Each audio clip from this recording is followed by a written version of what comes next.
Salam semua pendengar, kita berjumpa lagi ya. Baik, pada posting saya sebelum ini saya telah menerangkan maksud atau definisi penghutang perniagaan anda atau trade debtors dan juga hubungan penghutang anda dengan aliran tunai perniagaan anda. Pada sesi kali ini pula saya ingin memberi nasihat sikit kepada anda bahawa sebelum anda membuat sebarang keputusan untuk menyediakan kemudahan kredit ini atau kemudahan pembelian secara hutang kepada pelanggan anda harus memahami bahawa keputusan ini merupakan satu keputusan yang sangat penting dan kritikal kepada perniagaan anda.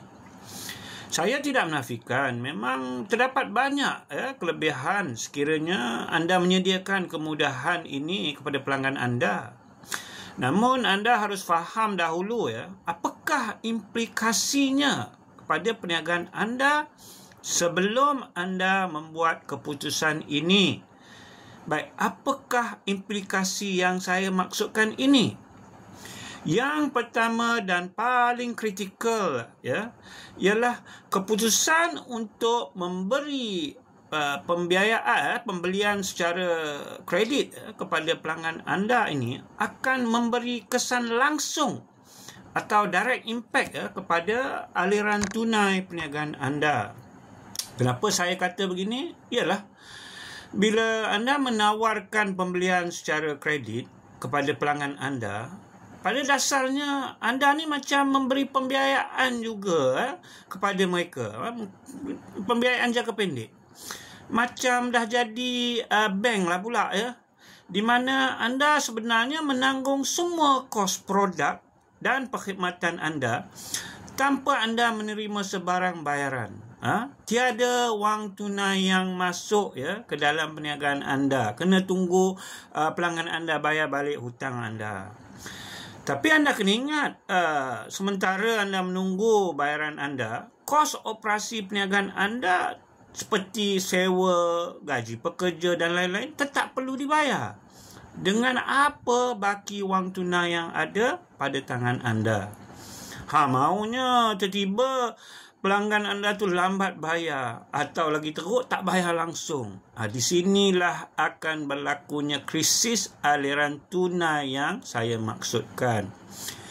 Yang keduanya pula ialah anda harus bertanya kepada diri anda sama adakah anda seorang yang tidak mahu mengambil sebarang risiko kredit ini. Maka semua pelanggan anda harus bayar dahulu dengan tunai. Dan disebabkan ini anda tak kisah, anda sanggup kehilangan pelanggan anda kepada pesaing-pesaing lain yang mungkin menawarkan pembelian secara kredit. Atau adakah anda B, seorang yang sanggup mengambil risiko dan memberi pembelian secara kredit kepada pelanggan anda dengan harapan ia akan meningkatkan pertumbuhan pelanggan anda. Tanya diri anda dahulu, adakah anda A atau B? Yang ketiga, selain menjual barangan atau perkhidmatan anda juga mesti mempunyai kebolehan dan ilmu dalam pengurusan pemberian pinjaman atau dalam bahasa Inggeris credit management. Samalah macam dah jadi bank jugalah nak bagi pinjaman. Anda juga perlu tahu selain memberi pinjaman, selok-berok mengurus kutipan hutang. Dah bagi pinjam nak kena kutip balik hutang, betul? Dah kena jadi pemungut hutang pula. Dan untuk lakukan semua ini, anda perlukan satu polisi dan satu sistem pemberian kredit. Tapi jangan risau, insyaAllah dalam posting saya akan datang, saya akan terangkan dengan lebih lanjut mengenai polisi dan sistem pemberian kredit ini Yang keempat dan terakhir, keputusan ini anda kena ingat akan memberi kesan yang mendalam kepada hubungan anda dengan pelanggan anda. Sekiranya selama ini anda berniaga sepenuhnya secara tunai, maka tiada masalah.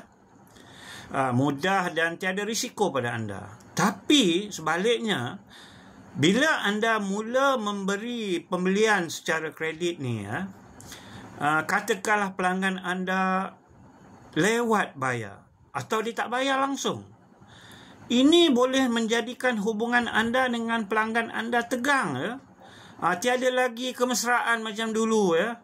Sebaliknya, panggilan telefon anda kepada pelanggan anda dah jadi macam panggilan pemungut hutang lah pula. Dan ini memang berpotensi untuk merosakkan hubungan persahabatan anda dengan pelanggan anda.